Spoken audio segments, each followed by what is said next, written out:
Good evening and welcome to another exciting session on News Extra, the program that brings you the news with an extra touch.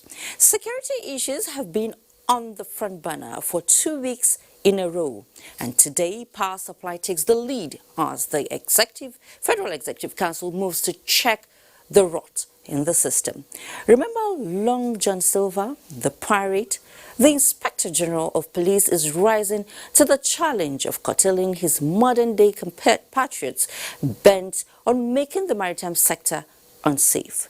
Well, insecurity is not totally out, as even the Senate wants a commission against the proliferation of light arms and weapons. You know, we have a special thing for human angle stories, and today we feature a sizable number beginning with minors as refuse collectors and the pervasive effect of drug abuse. You know, we have business and business-related stories, development stories, education and sports. Now, you don't want me to let the whole cat out of the bag, would you? Of course not, because it's better you get it fresh and first-hand, as the taste of the pudding is in the eating. I am Fatima Marbuba, and this is News Extra. We now begin with FEC. The federal government says it can no longer fold its arms and allow the nation's socio-economic growth potentials to be jeopardized due to inadequate and epileptic power supply in the country.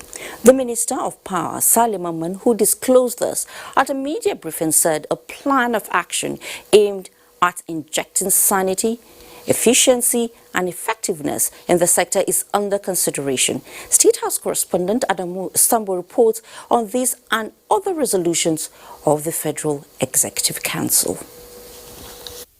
This is the fourth meeting of the Federal Executive Council in the year 2020, and indeed the turn of the Minister of Power, Salim Amman, to give account of his accomplishments in the first 100 days of the Next Level agenda. With President Muhammadu Buhari presiding, the minister brought the council members up to speed on the journey so far, concluding that Nigeria cannot afford to continue this way as regards power transmission and distribution. At the moment, he said 13,000 megawatts of power is being generated, 7,000 transmitted, and only 3,000 get distributed to run the economy, describing it as unacceptable. Most of the problem we are facing today in this country that we cannot get electricity supplied adequately or efficiently, it is because we have a problem in distribution. We cannot continue like that. We presented to the council the solution to the problem immediately. One of the things to tell you is that Siemens are here to align between distribution and transmission and also generation, so that at the end of the day, if you generate 13,000, transmission will take the whole 13,000 and then it will now distribute 13,000. So by that time, Nigeria will be happy and everybody will have 24/7 electricity supply to the customers. The Ministry of Industry, Trade and Investment also presented its performance report to the Council on the implementation of presidential priority projects. We're working to ensure that we provide credit through the Bank of Industry to 10 million medium and small scale enterprises. We are trying to raise $500 million from the African Development Bank for technological innovation. By 2023, we are hopeful that Nigeria will be amongst the first 70 countries on the Ease of Doing Business Index. Meanwhile, the Federal Executive Council has approved over 6.9 billion naira for the completion of Tadashonga irrigation project in Kwara State. The Council was gracious enough to approve this project because of the huge potential that it has for the food security policy and our desire to make agriculture a focal instrument of our economy. The Ministry of Works and Housing also secured the approval of the Council for the completion of Benin, Adumagba, Igba, Akure Road, linking Edo and Ondo states at about 1.5 billion naira. The contract was awarded in December 2013 So this is to say we have inherited the project, and as you all know, it is the decision of Mr. President Muhammadu Buhari to continue and complete all ongoing projects. The Federal Executive Council, the highest policy decision-making organ of the Nigerian government, will in the coming weeks put more ministers to task on their performances as critical appraisals continue on the implementation of the next-level agenda of the Buhari presidency for sustainable future of the country. From the State House, Adamu Sambu, NTA News. Long John Silver, remember him as a pirate in the novel Treasure Island? As kids, we used to admire him and his exploits, thinking he was a hero. Now we know him, like his modern-day contemporaries, as criminals on the high sea. The Inspector General of Police, Mohammed Adamu, says a joint collaboration between security agencies, host communities and neighboring countries is crucial to routine to ensure peace and economic stability in the country. The IGP was speaking with participants of the Executive Intelligence Management Course 13, led by the Commandant of the National Institute for Security Studies, Abuja. Do India reports. Piracy in the Gulf of Guinea, issues and challenges on international trades, national security and sustainable development in member states is the focus of the Executive Intelligence Management Course 13. Worried by the socio-economic impulses created by maritime crimes and its attendant consequences on the economy and the nation's security, the NACES program is focusing on strategies in response to such security threats. Why this topic is chosen is because of the dwindling resources that Nigeria is facing at the moment. And we are all aware that the Gulf of Guinea is where bulk of our trade passes through.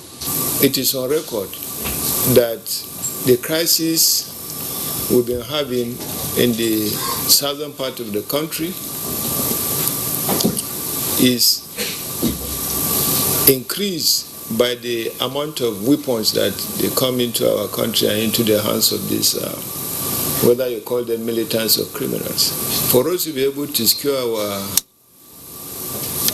our waters and the southern part of this country around the Gulf region, we must cooperate. Not only cooperation within our citizens, but cooperation with other countries that are members of the Gulf. Talking about those countries that are bordering us: Cameroon, Benin, Ghana, and Co. With the present security challenges confronting the nation, the group says there can't be a better time to contribute meaningfully to the general output of the nation's security. From the force headquarters in Abuja, doing Dia, NTA News. In the meantime, the proliferation of small arms and light weapons has been a major social and security problem in Nigeria, which experts say need urgent legislative intervention. Against this backdrop, the Senate at plenary considered the bill that seeks to establish the Nigeria National Commission against the proliferation of small arms and light weapons in Nigeria. National Assembly correspondent Ignatius Unquo reports. Bill 2020. The increasing numbers of arms smuggled into Nigeria engaged the Senate for hours as it considered for second reading the Nigerian National Commission against proliferation of small arms and light weapons.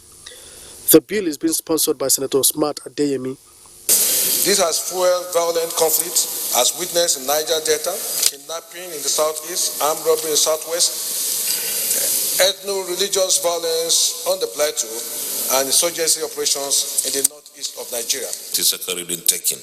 The bill is referred to the Senate Committee on National Security and Intelligence to report back within 4 weeks. Thank you very much. It was a day of second readings of bills in the Senate, 4 of them higher institutions establishment bills. The Federal University of Environmental Technology Ogoni River State Establishment Bill, sponsored by Senator Barry Nadam Pigi, was also passed through second reading. The institution, when established, is to provide academic and professional approach to ensuring environmental sustainability in Nigeria, especially the Niger Delta region. I want to reiterate that when this bill is enacted into law, the Federal University of Environmental Technology, Sakowa Ogoni River State, will be the first in Africa in these areas of learning and knowledge as a specialized university. The Nigerian Civil Defense Academy, Bandogari Niger State Establishment Bill, was also passed through second reading. It seeks, among other issues, to provide academic qualifications and professional training for men and officers of the Nigerian Civil Defense Corps, sponsored by Senator Sani Musa. The principles behind the introduction of this bill is to provide the legal and institutional framework for the establishment of higher institutions that will bridge the noticeable gap of lack of recognized higher institution to train civil defense corps. This is one piece of legislation that will support all the effort we are trying to make to enhance the capacity, efficiency, and effectiveness of security agencies. Senator Sam Egu drew the attention of the Senate to the death of Professor Chukwemeka Ike, a one-time registrar of the West African Examination Council and the author of the book, The Bottled Leopard, as the legislators observed a minute silence in his honor. The Police Academy Establishment Bill Wudil, sponsored by Senator Haliru Jika, and the Tertiary Education Trust Fund Act Amendment Bill, sponsored by Senator Abdullah Adamu, were also passed through second reading. From the National Assembly, Ignatius Nkwo, NTA News. Thank you, Ignatius. And demands by government agencies that Nigerians applying for social welfare and other human development initiatives of the federal government should provide national identity number as a precondition to access such programs has captured the attention of House members. National Assembly correspondent Lami Ali reports that the lawmakers suggested that due to challenges associated with obtaining in such prerequisite should for now be suspended. The issue came up during Wednesday's plenary in relation to recent demand by the Petroleum Technology Development Fund that candidates applying for scholarship under the fund must, as part of registration requirements, provide the national identity number. House members, while debating the matter, noted the importance of the national identity registration and the challenges experienced by Nigerians in obtaining the number. From my own experience, even here, where we have National Identity Card Center, I have gone there for over 2 months. I have not received. This one was even a renewal. Nigerians in diaspora are being prevented in benefiting from opportunities at home because they do not have access to this number. Bureaucracy that is virtually almost impossible to get a card. I don't think we should visit that sin on the citizen. That's what we need to consider. Whose fault is it? Wherein lies the fault?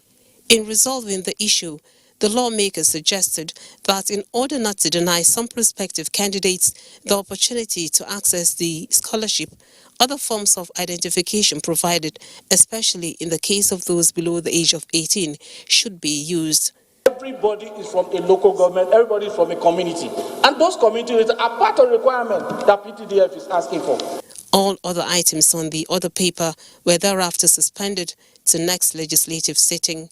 From the National Assembly, Lami Ali, NTA News.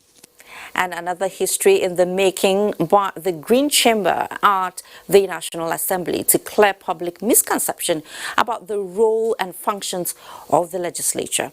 Through its newly unveiled magazine and lapel pin, the unveiling was a gathering of ministers, governors, academics and heads of media organizations. National Assembly correspondent Abdullahi Aminu reports. The magazine by the Ninth House of Representatives tends to ensure credible and dependable source of publication of its legislations.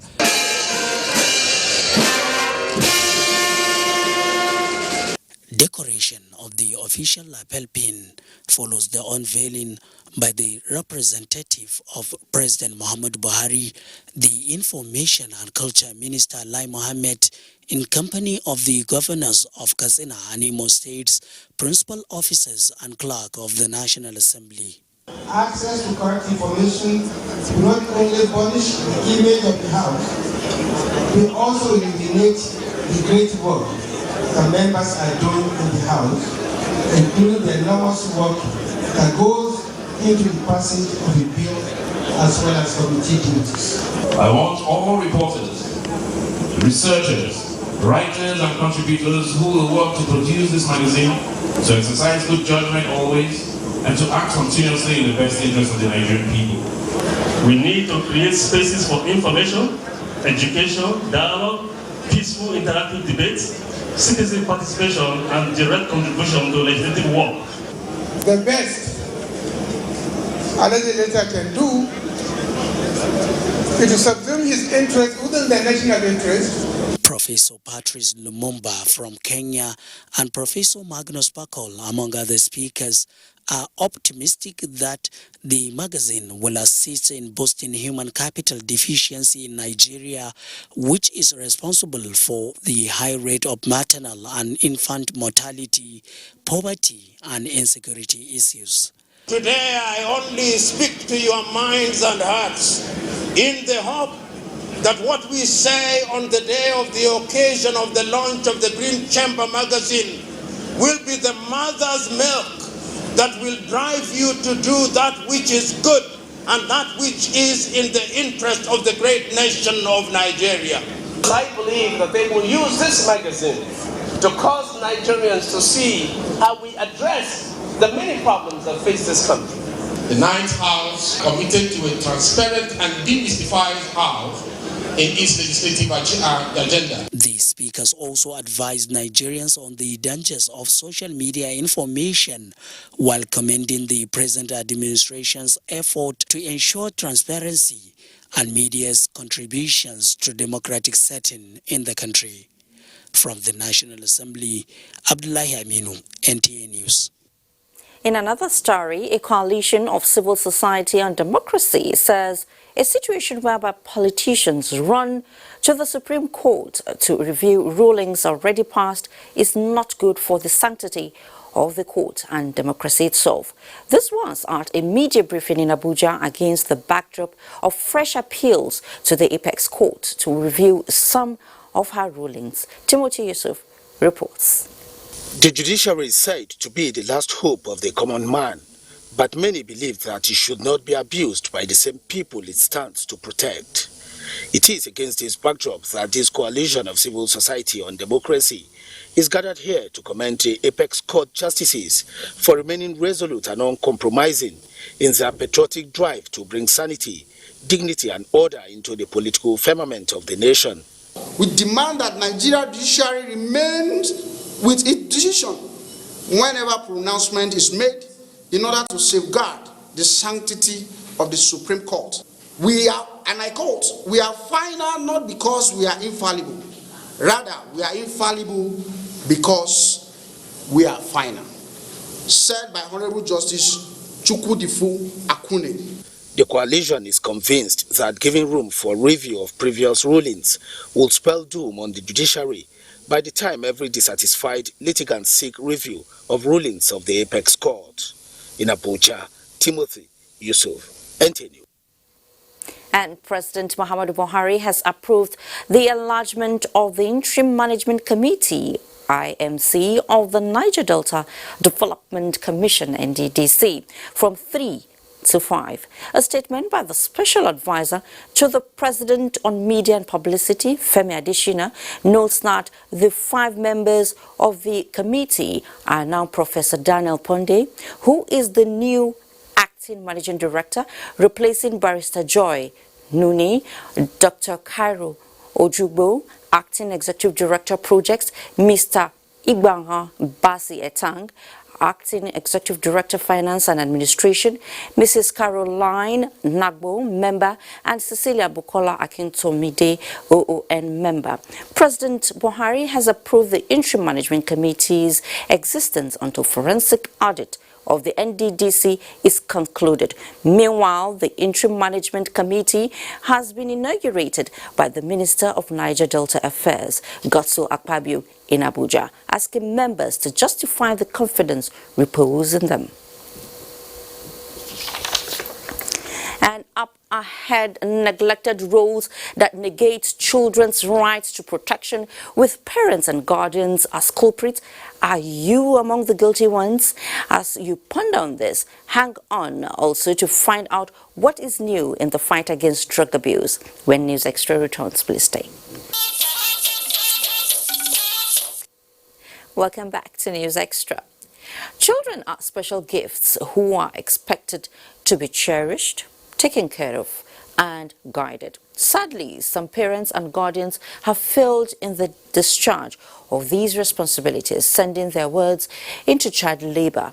Abdullahi Mohammed examines a scenario in a community which hosts one of Nigeria's premier universities. A famous university, vibrant host community, bundle of opportunities, tagging along vices. Chief among them, a poor refuse collection and disposal system, with every household having a unique way of collecting it waste. Most disturbing are the main characters who collect the refuse to the dump site, like Lawal, Abubakar and Aliyu. They are minors who have no business taking care of mess from household to household for a tip. Tips that have made them breadwinners in their families. They should be in school, but most of them are not. Instead, they are taking lessons in refuse collection and disposal.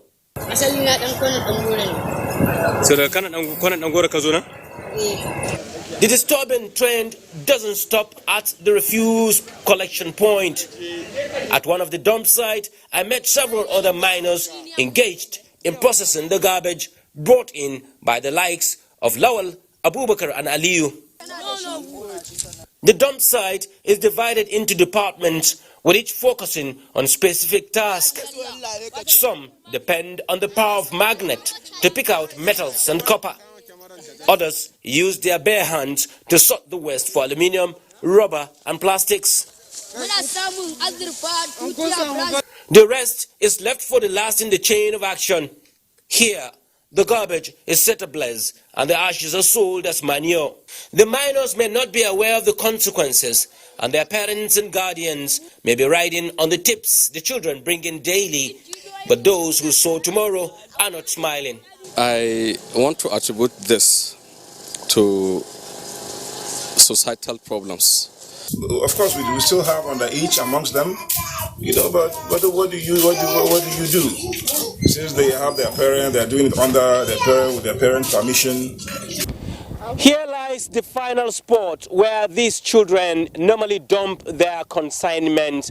But you'll agree with me that activities at the sidelines of these dump sites tells you that these children are also exposed to another kind of abuse. The irony of all these is that the government of Kaduna State has since declared both primary and secondary education free. Infrastructure has been improved upon in schools across the state, with teachers doing the needful.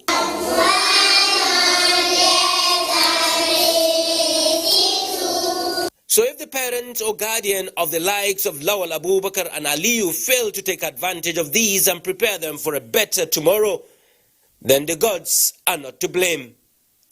In Kaduna, Abdullahi Mohammed, NTA News. Well, that's quite a touching one, Abdullahi. As parents and guardians, we should know it's our responsibility to take care of them. Now, drug abuse is a global phenomenon affecting people from all walks of life, regardless of socio-economic status, leading to many deaths annually, especially amongst youths, with devastating consequences on family and society at large. In Kano State, however, the National Drug Law Enforcement Agency, NDLEA, has adopted an effective strategy to stem the menace, as Fatima Sanusi tells us. This is every parent's nightmare. Musa, a 17-year-old secondary school dropout, started doing drugs when he was 15 and continued along this path of destruction for over 2 years. He is just one out of the estimated 14.3 million people between the ages of 15 and 63 who use drugs out of prescription in Nigeria, according to a survey conducted by the United Nations on drug use in Nigeria. Although there is paucity of data on the statistics of those involved in drug abuse in Kano State, it is pertinent to know that quite a number of street children are engaged in this sorry behavior. A visit to a popular spot at Sabangari in Kano Metropolis revealed how some underage children who are supposed to be in school and under parental care are throwing their God-given talent down the drain by indulging in substance abuse. To fight this menace, the National Drug Law Enforcement Agency, Kano Command, has raided various drug hotspots within and outside the metropolis. The command also unbundled high-profile drug cartel in the process of swallowing 2.5 kilograms of cocaine in their hotel room as they prepare to travel to the Kingdom of Saudi Arabia. So far now they are in the process of defecating the substance that they have swallowed. The operational strategies, which will focus on gathering information for low, middle and high-profile drug barons, is expected to keep the command a step ahead of both traffickers and users. So we're going to imbibe new strategies tailored towards making sure that these new psychoactive substances are prescribed by law, are co-opted into our own legislation. How difficult will it be for Musa and many like him to be on the right path without any parental guidance? In Kano, Fatima Sanusi Karai, NTA News. Well, NDLEA, keep up doing what you know how to do best. Now, terminal and other diseases such as high blood pressure and diabetes are more prevalent among middle-aged persons and the elderly, and this is attributed to a build-up in the body system over the years. And to contain this situation, proper child and adolescent nutrition and healthy lifestyle have been advocated to prevent such health challenges in the future. Rafiat Admioshum Badmos in this report examines ways of achieving healthy adolescent nutrition. Adolescence is the transition period between childhood and adulthood, a window of opportunity for the improvement of nutritional status and correcting poor nutritional practices. Nutrition of an adolescent girl is necessary to give energy, fat and oil, protein, calcium, iron, zinc and folate, which are essential to prepare for the nutritional demands of pregnancy and lactation that girls may experience in later life. They should watch it, because the more of those foods that are high in fat, the tendency for them to go obese.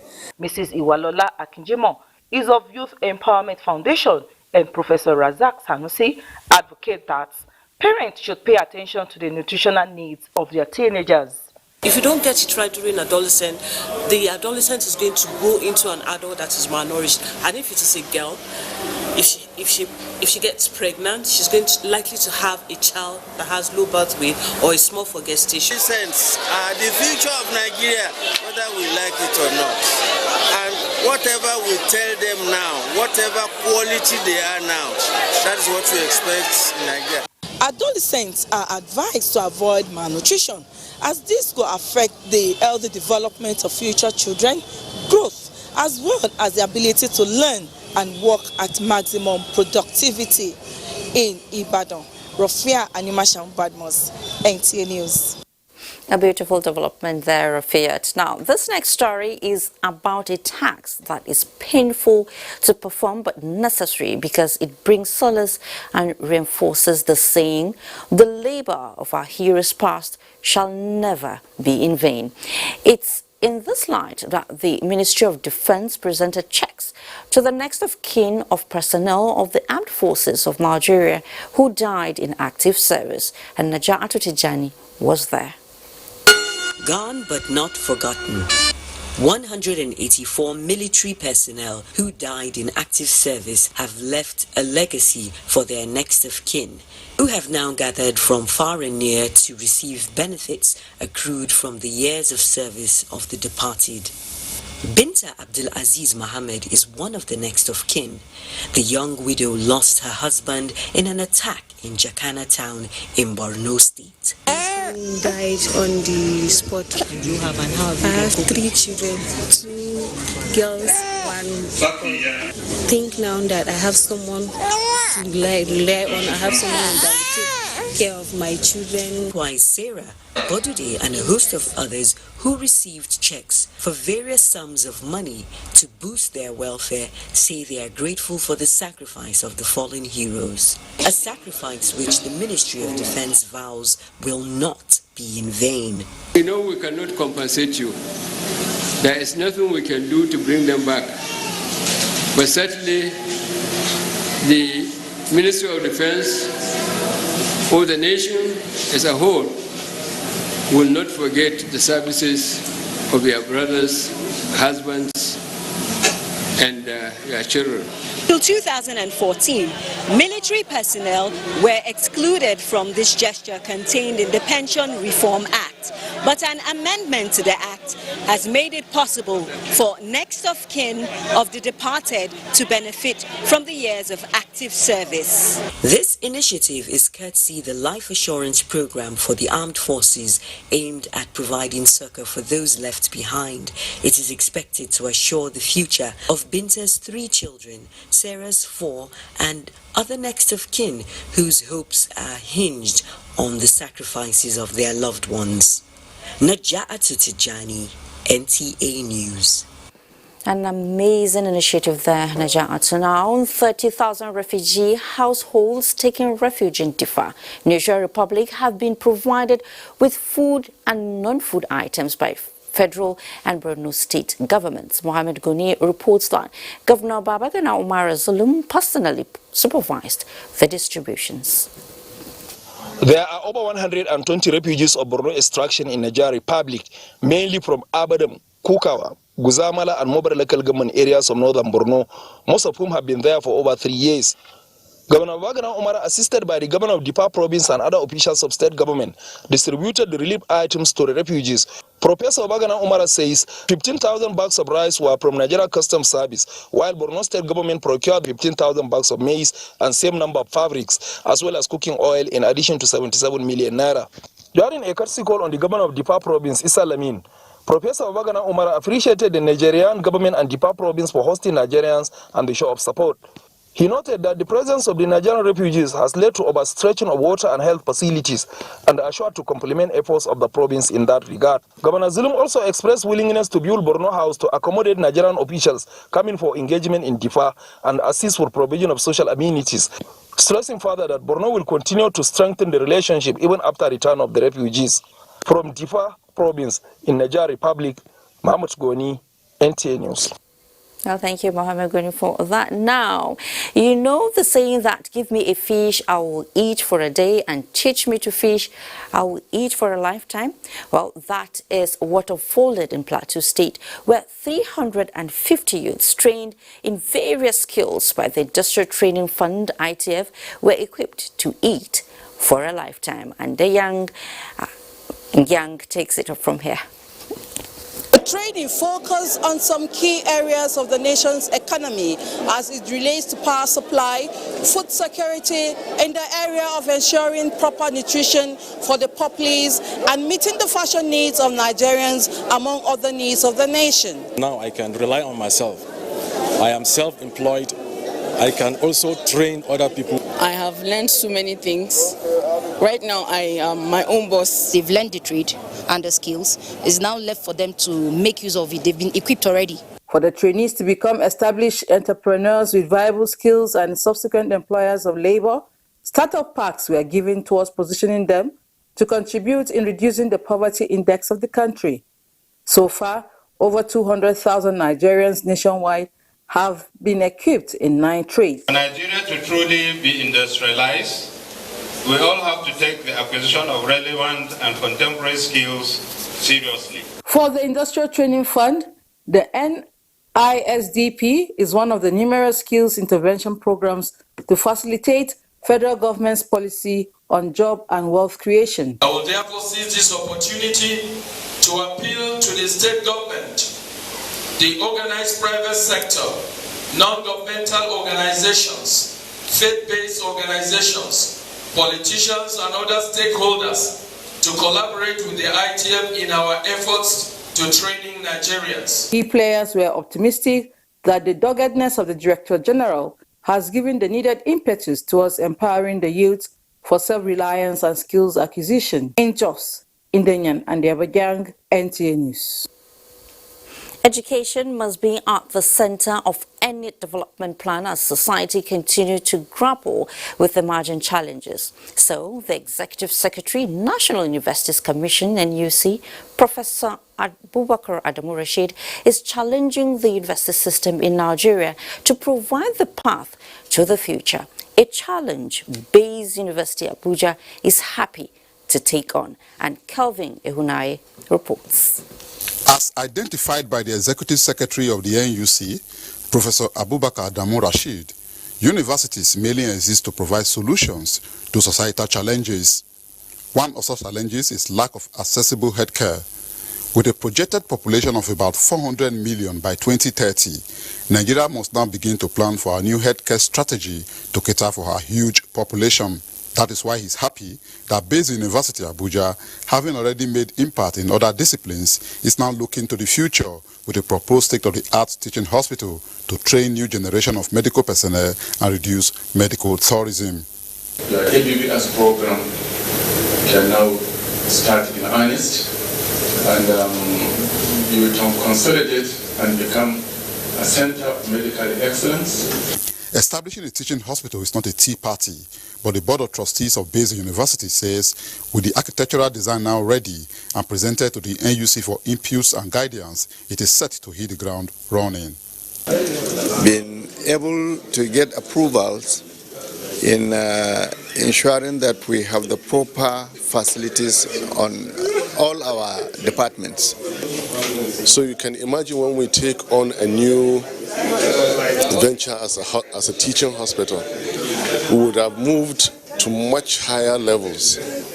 We hate to see our countrymen go to India, Egypt, even England for treatment. So we want to bring it to their doorsteps here. The university is hopeful that in the next 18 months, its MBBS program will commence with a well-equipped teaching hospital. In Abuja, Kelvin Ewonwaye, NTA News.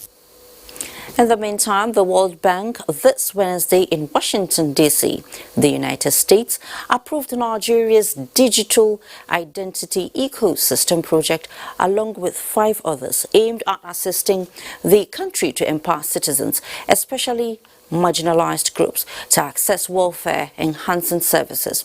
A statement signed by the General Manager, Operations and Corporate Communications, National Identity Management Commission, Abdul Hamid Umar, the National Digital Identity Ecosystem Project is focused on enhancing the national identity system's legal and technical safeguards to protect personal data and privacy. The World Bank approved the 6 projects to support Nigeria's development priorities focused on improving immunization, providing an enabling business environment for private sector, and expanding the digital economy to promote job creation and increasing capacity to public and private sector on governance, social and environmental safeguards. And it was among the lofty legacies of a public servant synonymous with his name, and they sure made movement easy for the residents of Nigeria's capital city. But the question begging for answers now is, where are they? We would satisfy your curiosity, but that would be when we come back from this break we are about to take. Please stay. Great to know you're still with us on News Extra. But as usual, Abolade Salami in Lagos has something to tell us about happenings in the business world. Now, it's over to you, Abolade. Thank you, Fatima, and welcome to the business news segment. The sum of 647.353 billion naira has been shared by the three tiers of government as allocation for the month of February. Permanent Secretary, Minister of Finance, Budget and National Planning, Mahmoud Issa Dutse, while analyzing the breakdown of the sharing formula, said there was a significant increase in import duty revenue. The Federation Accounts Allocation Committee for the month of February, in its gross statutory revenue, recorded a slight decline of 75.061 billion naira, while value-added tax also decreased to 104 billion naira from 104.8 billion naira in the previous month. The decline, Permanent Secretary, Minister of Finance, Budget and National Planning, attributed to the shortfall from the Federal Inland Revenue Service and the NNPC. When you add up the statutory collections and the statutory revenue and VAT, the total comes to 647.353 billion. That's the total distributable from the Federation account. And this is a reduction from the figure of 716.298 billion. A breakdown in the sharing formula shows that the federal government got the sum of 267.389 billion naira, while the state government was allocated the sum of 176.923 billion naira, as the local government received the sum of 132.944 billion naira.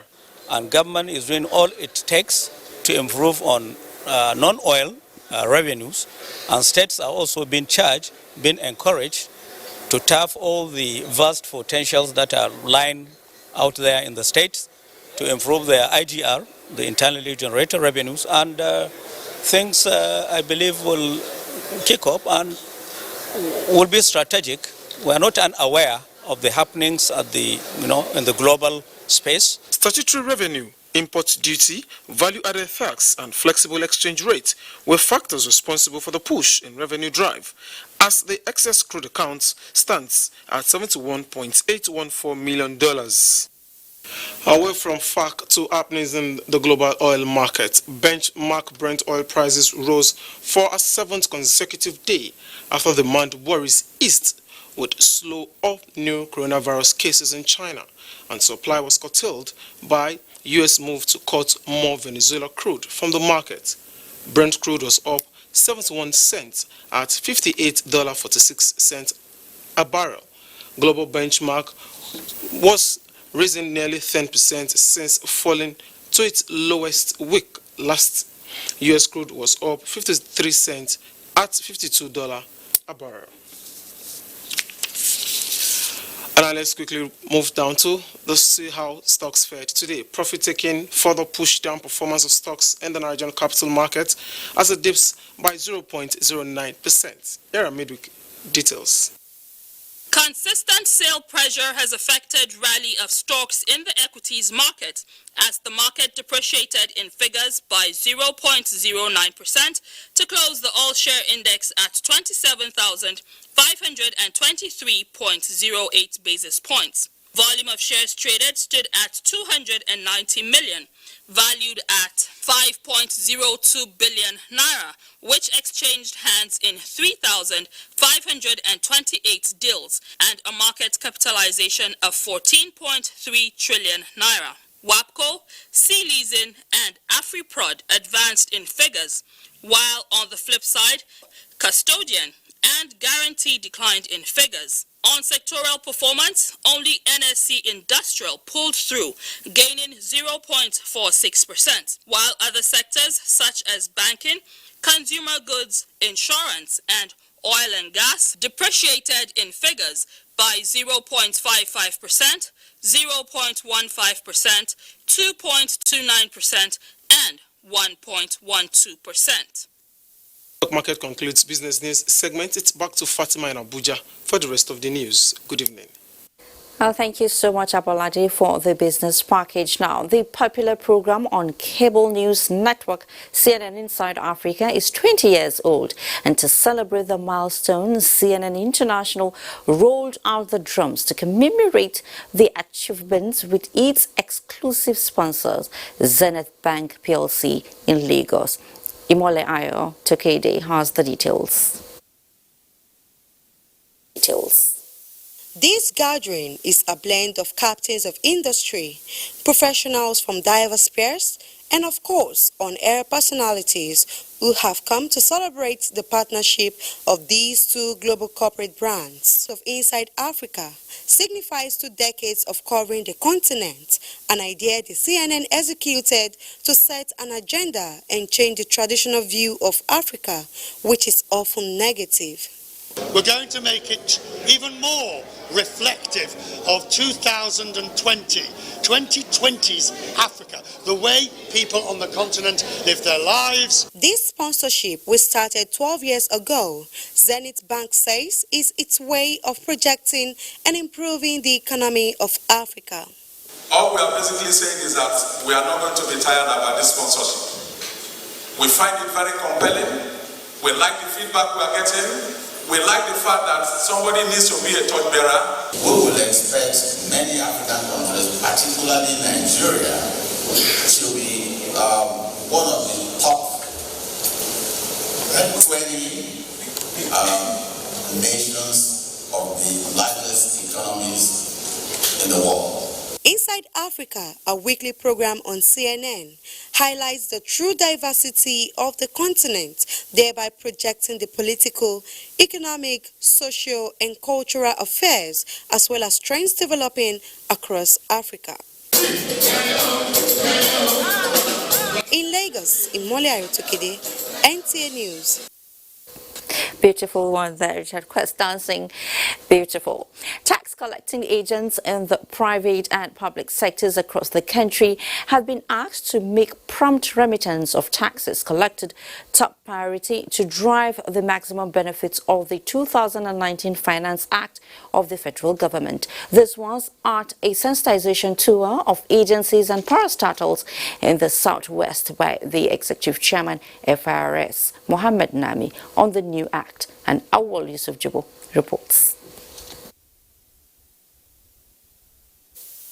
Passage of the 2019 Finance Act is a milestone for Nigeria, according to experts, as it marks a return to an era of active fiscal supervision geared towards stimulating the economy and creating an enabling environment for sustainable development. Actualizing this is the core reason for the visit of the Federal Inland Revenue Service to the Nigerian Airspace Management Authority.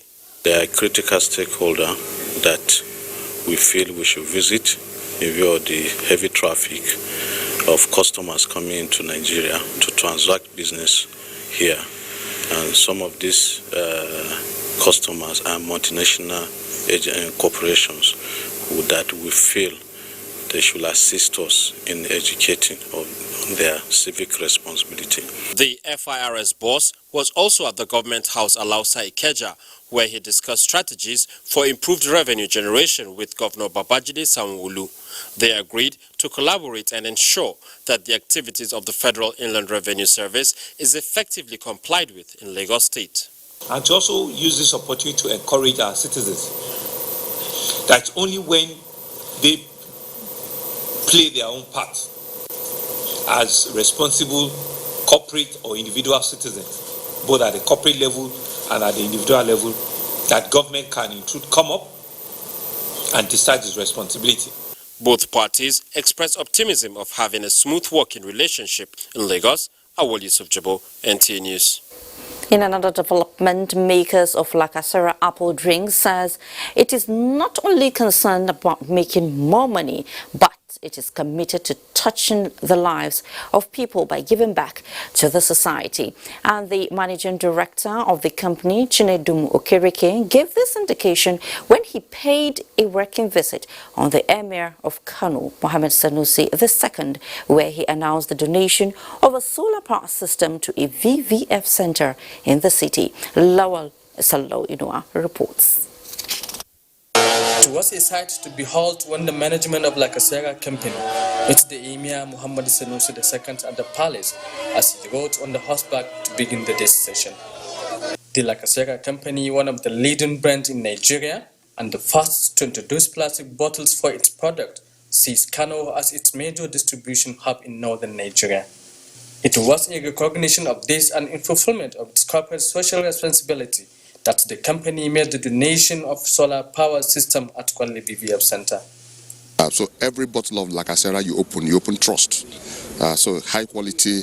Also Lakasera, it's the only company that makes apple with a 5% apple juice content. So the taste is unique, the taste is refreshing. We do lifestyle innovation, and that is as a product of research, understanding what our consumers want, and then making sure that we tailor our innovation to suit their basic needs. Emir of Kano Muhammad Sanusi II advised the company to have more presence in the commercial city by establishing production units to create more employment opportunities. To begin to invest in agriculture, in manufacturing, and in development of skills unless we continue to deepen those investments. The company, which has over the years involved in various developmental programs in Kano, recently launched more products, including tropical, ginger, and orange balls to complement the existing ones. Apart from introduction of a lot of promo to its teeming consumers, the Lakasera company also engaged in creating awareness to the teeming news on the danger associated with drug abuse. Lawal Sallau Inua, NT News. Well, thank you, Lawan. Now from Kano, we'll take you to Lagos, where there is a new spectrum of excitement along the Lagos-Ibadan rail corridor, as the free train ride along the axis is not only fast-tracking mobility, but giving insight into the federal government's determination to connect cities in the quest to spur development. Although the contractor handling the project is turning threat to opportunity, but travelers along the axis are already dreaming big. Michael Olale reports.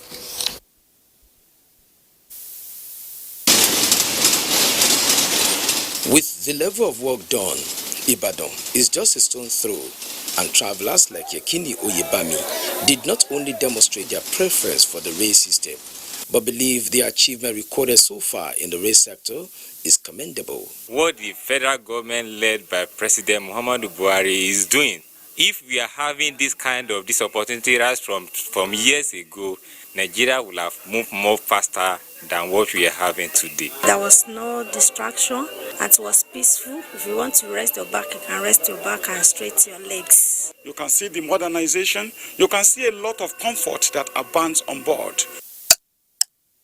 As the clock ticks, bringing closer the date of delivery of the Lagos-Ibadan rail line, the contractor handling the project is not just intensifying efforts, but devising new ways of overcoming obstacles. The ever-busy Lagos traffic is one of such obstacles. This is, however, being addressed as the rail line is now serving the mobility purpose for construction materials. As the challenges are being surmounted, new ones are emerging, with the removal of structures along the Apapa corridor inhibiting access to the seaports. We have already entered the port to do some works. We went there last time. You can see it's only excavation we did for like around 200 meters. We have already laid the tracks, completed the tracks there. From records, more than 1,000 passengers have so far benefited from the free train ride between December 2019 and now. The prospect that the rail system will offer an escape route from the ever-busy Lagos road increase the belief that railway remains the transportation of this millennium. In Lagos, Michael Olale, NT News. Now, they used to be everywhere, making movement easy for people. In fact, they constituted a part of Abuja's scenic beauty. But gradually, they began to disappear. And there are fears they may soon be forgotten if nothing is done about them.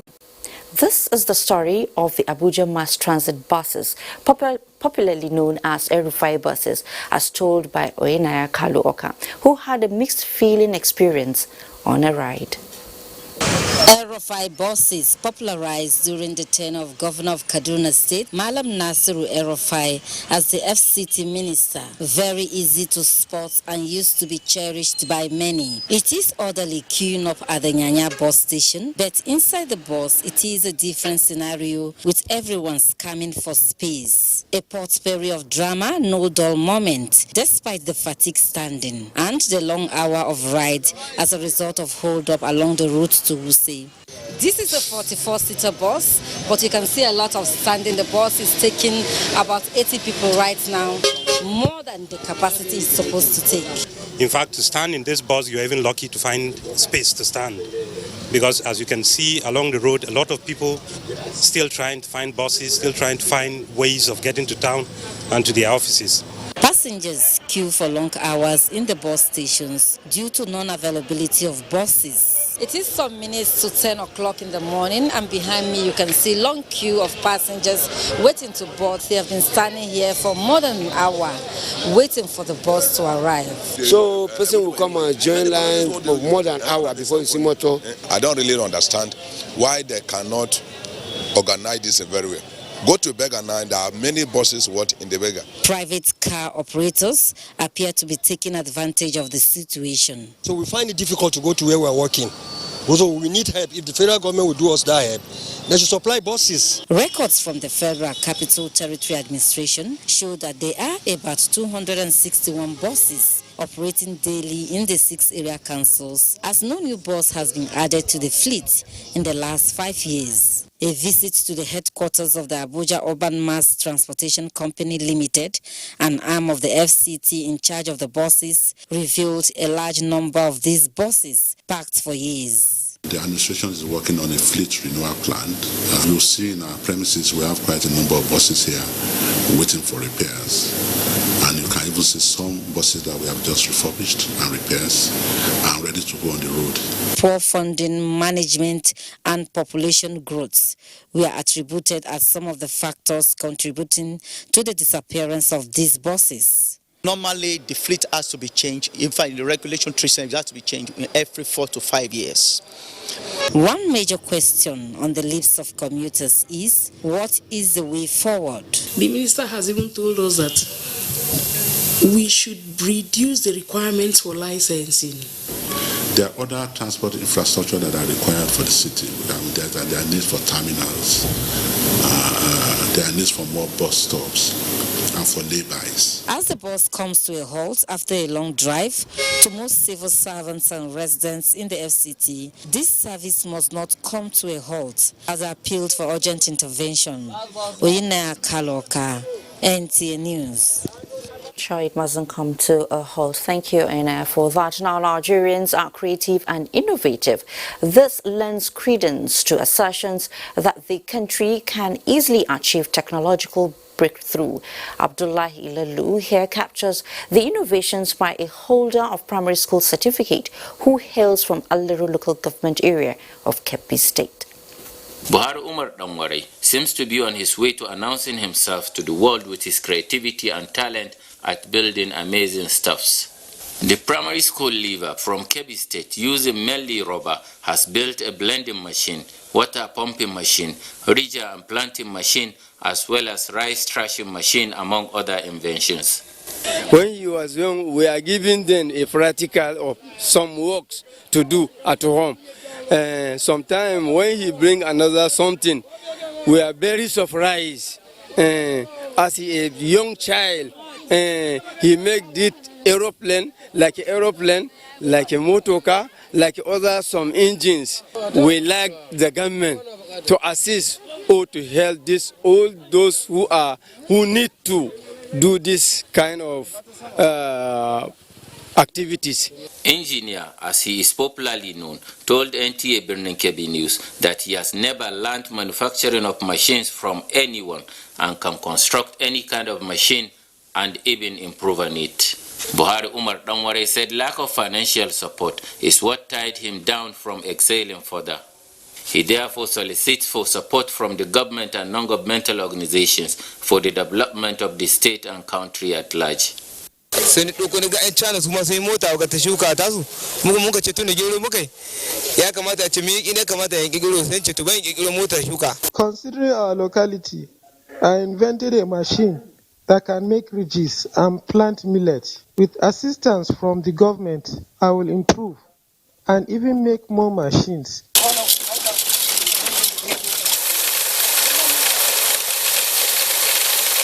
Buhari Umar Danware said his best moment was when he received a handshake and commendation from the Vice President, Professor Yomi Oshibanjo, during his visit to Kebbi State to launch the Small and Medium Enterprises Clinic in Birnin Kebbi. From Danware in Aliru local government area of Kebbi State, Abdullah Umar Ilalu, NTA News. That's a good one, I must say. I believe Buhari Umar should be encouraged. Now, they are graduates of different disciplines, having high hopes of securing promising jobs, which they later found out are not available.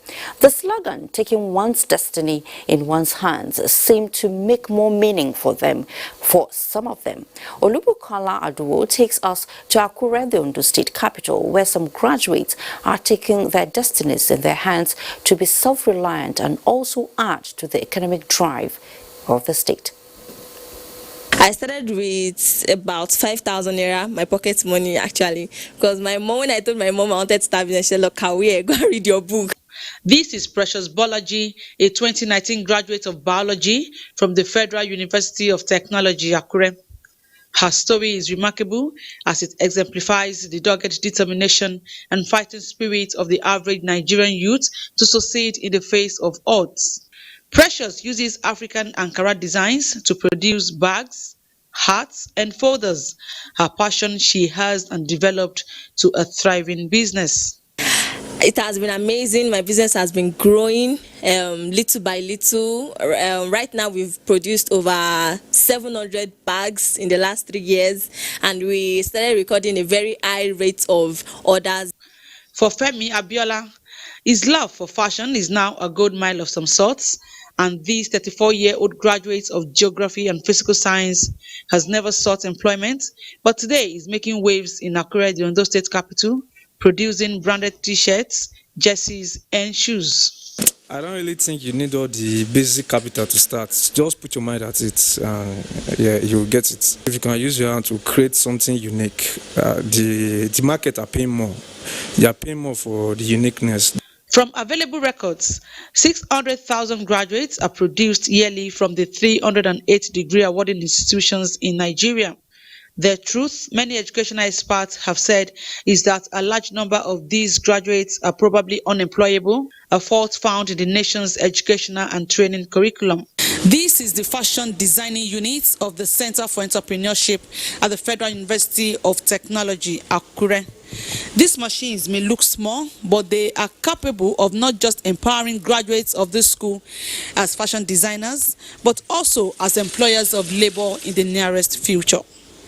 We're already collaborating with Back of Industry to see how we can encourage this younger one in providing facility that will be needed for them to start their business. This new educational policy shift is already making positive impact on undergraduates in many institutions. The entrepreneurship program has really helped me in doing so many things: bag making, shoes, and slip-ons. After school, I intend to go into confectionery fully. In Ondo State, we have giving out this loan of 10,000 to 800. The first batch was done through the state government. The likes of Precious Bolaji remain shining lights for a teeming number of Nigerian youths with burning talents, but lack the motivation and encouragement to realize their dreams of becoming entrepreneurs.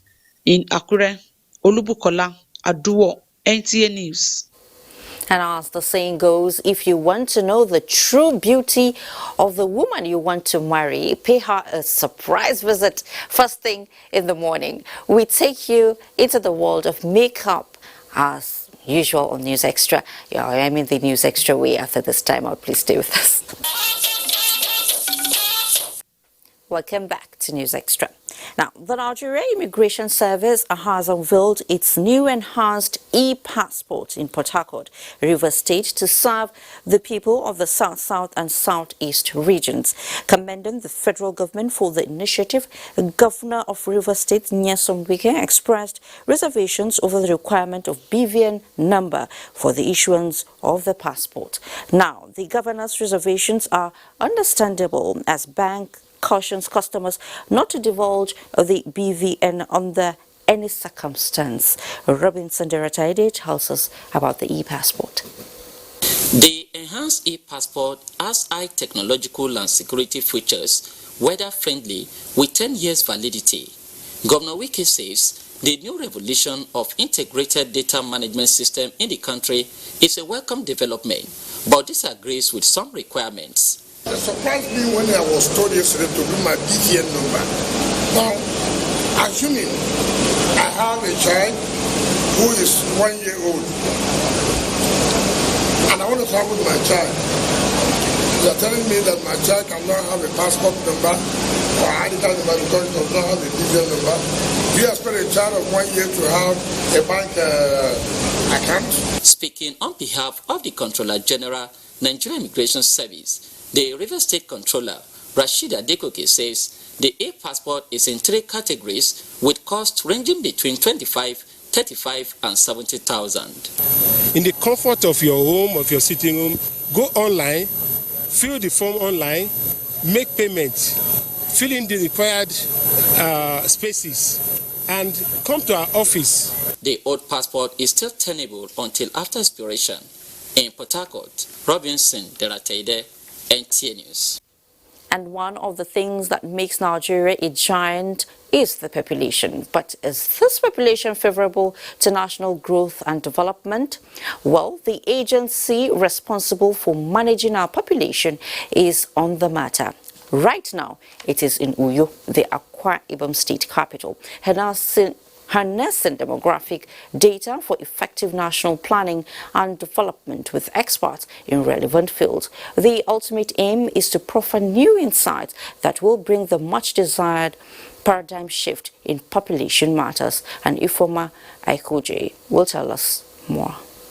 The 2020 retreat of the National Population Commission targets providing holistic workable strategies and solutions that will empower the government to harness reliable demographic data to effectively plan towards the good of every Nigerian.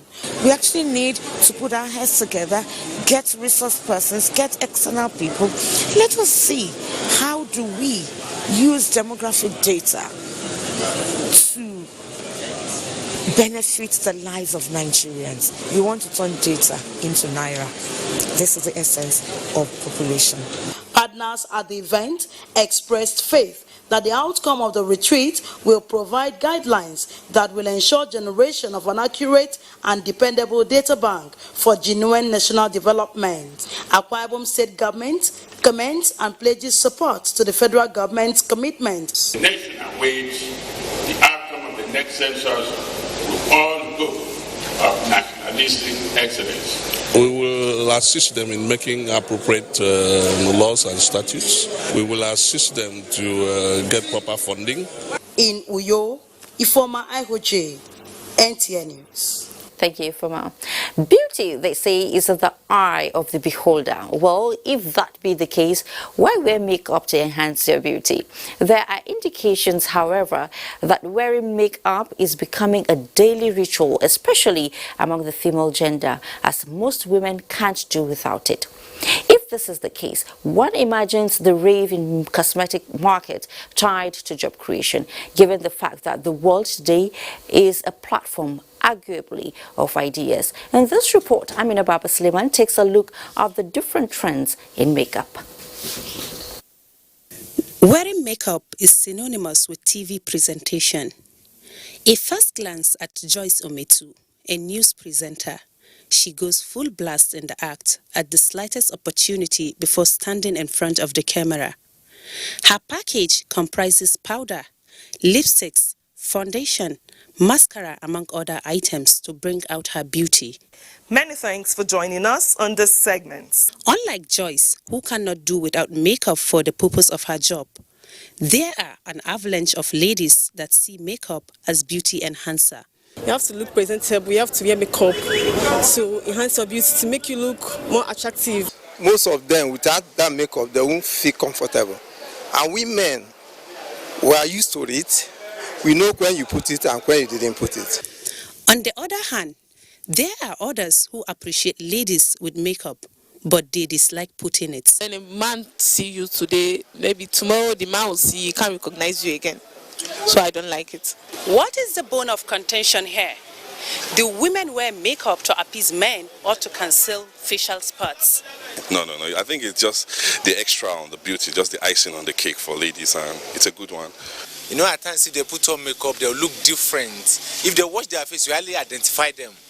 See, a lady will pimple, but makeup will cover that pimple. A lady will have eczema, makeup will cover that eczema. I made time to visit a beauty parlor in Abuja. Hi, how are you? Guess who I met? Amina Ahmad.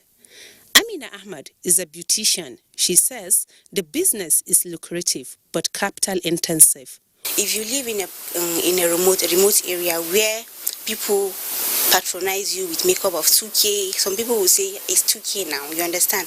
Well, unlike here, I can say my makeup, I do makeup 10,000 because of the products I use, the original products. So starting, it's not a small amount. As a lady, whether you wear makeup or not, beauty is seen in the eyes of the beholder. But as the demand keeps increasing, so is the business of looking good. In Abuja, Amina Baba Suleiman, NTA News. Sure, beauty is in the eyes of the beholder. I love makeups, part of my job though. Now to sports. Shagamu Agog as a heavyweight boxing champion Anthony Joshua arrives the palace of Akwarigbo of